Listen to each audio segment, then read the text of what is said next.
Hey fellow riders, a fellow rider here.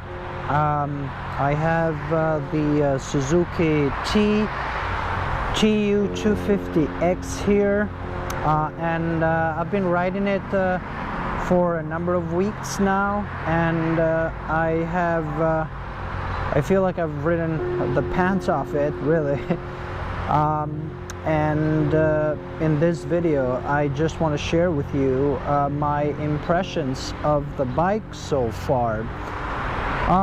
Just general specs as you can find them online. This is a standard motorcycle and is considered, you know, an entry-level bike at 249cc. The engine is small, it is single cylinder, air cooled, but also fuel injected, and it has an electric starter. So the bike uses a chain drive. Fuel consumption 80 miles per gallon. I think that's a little bit optimistic, but I use it in the city, so you know, I think it does less for me. I haven't exactly measured anything yet, because I only filled it up twice, and you know, and the tank is pretty big, you know, not too big, but for the city it's just fine. Fuel capacity 3.2 gallons. This speed and power, you know, this bike, it boasts a speed of 75 miles per hour. It has low-end torque. I think it does 16 horsepower at 7,200 RPM. Transmission is a 5-speed transmission, and you know, we have a disc brake in the front. And we have, but the rear one is a drum brake. We have a, you know, drum brake in the end. The rear brake works okay, but you always have to make sure, you know, to use both just in case, and never to rely on the rear brake alone. The riding position, it's, you know, in terms of ergonomics and comfort, you know, straight up riding position, very comfortable. I'll talk about comfort later on. The 2-piece seat makes it possible to you know, to carry a passenger without being overly cramped. You know, in some bikes you have this, you know, really very little space here for a pillion, but in this case, you know, Suzuki has done a really nice job here. I haven't ridden any, you know, my wife tested it out, she, you know, got in there, but, you know, we really haven't taken any long trips with her. Now, the seat height at 30.3 inches tall, most riders can easily flat foot this. 5'10", and you know, I flat footed very easily. And the bike does feel light for a reason. You know, it weighs just 326 pounds with the 3.2 gallon fuel tank filled. So that's 326 pounds wet. In terms of suspension is so-so. It's somewhere in the middle, depending on, you know, depending where you come from, really, you know. In the front, it has non-adjustable telescopic forks, you know, shock absorbers, very simple. In the rear, you know, we have preload adjustable twin shocks. Again, nothing to boast. I was told that if I wanted to modify this, probably the twin shocks, you know, upgrading them would be one of the best possible modifications you can do to this bike in order to improve its performance. Now, in terms of what adds to the comfort are also the 2 tires. We have the front tire, they're both 18 inches, but the front one is 90 by 90 and the rear one is 110 by 90. They're pretty good, actually, I gotta tell you. You know, the city streets here, in New York City, they're atrocious. Right now, actually, this looks pretty good, but in the city, the roads are atrocious. I feel badly for cars, let alone, you know, bikes. So in terms of let's talk about some of the drawbacks of this bike before I move on to the positives. You know, the bike does lack an actual fuel gauge. It really does. There is a reserve light, but you know, entry-level models from other manufacturers actually offer that. So I was wondering, what's up, Suzuki? What's going on? Why don't we have a fuel gauge? The mirrors, I removed the stock mirrors. Actually, the previous owner removed the stock mirrors, and you know, they added these bar end mirrors, but you know, they're very, very wobbly and vibrate far too much. And I was told that the actual stock mirrors also vibrate a lot, which is one of the reasons that the previous owner removed them. Now, bike does buzz. This bike does buzz at high speeds. It really does, especially the handlebars. It definitely doesn't like the highways, you know, or the freeways. And because it's a naked bike, it really provides zero wind protection.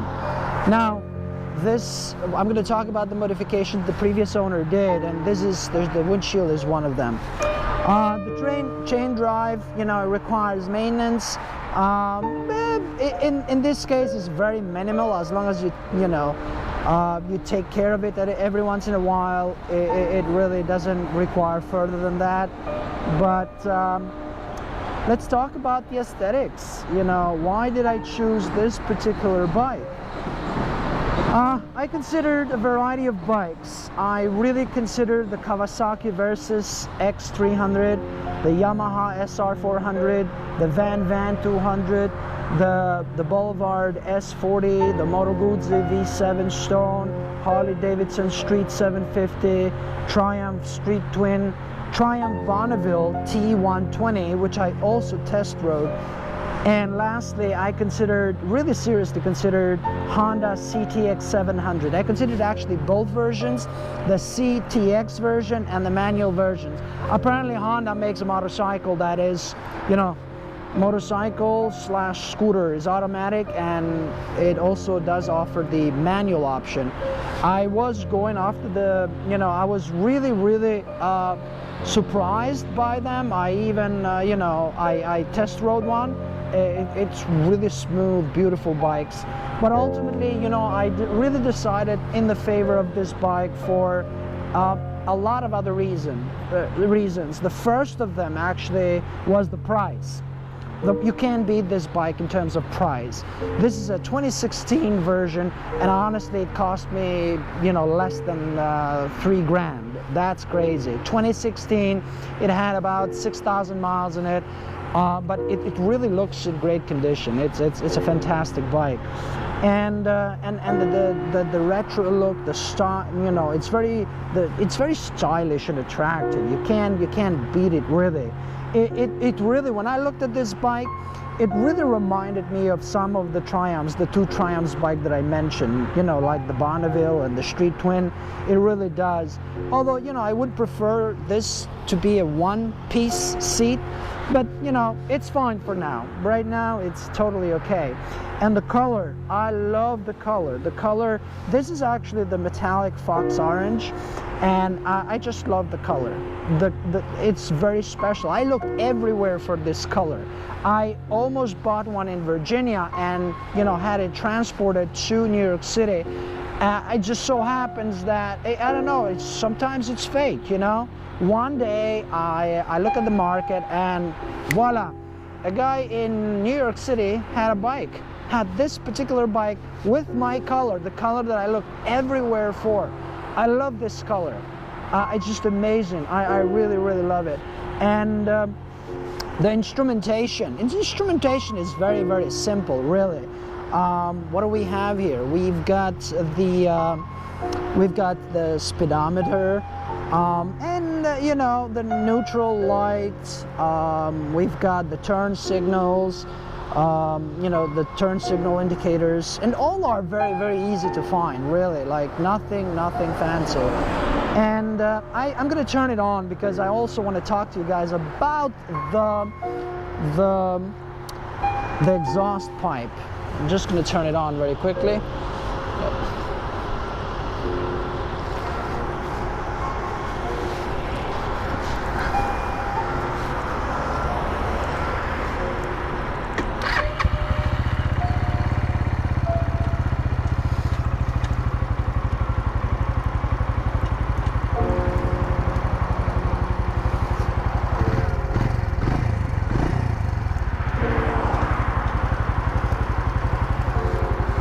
Test ride in a second. I just wanted you guys to hear that sound, and it's really amazing sound. Really amazing sound.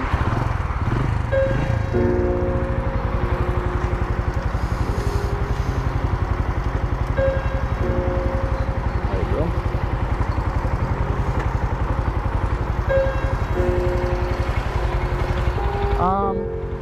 Now, this is not the stock.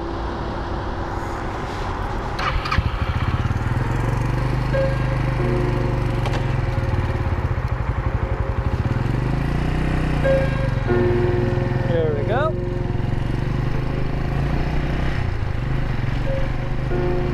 So, as I was saying earlier, a few modifications were done by the previous owner. The previous owner added the bar and mirrors, wanted to make it look a little bit, as you know, give it a Carpe Racer type of look. What else was added? The windshield up front, the exhaust pipe, and I also believe that he also added a hook for, so the bike has a helmet lock, and you know, which is very, very practical. I really love the helmet hook. I forgot to show it to you guys earlier, but it's really convenient, and it's pretty awesome. Now, in terms of why else did I get this bike?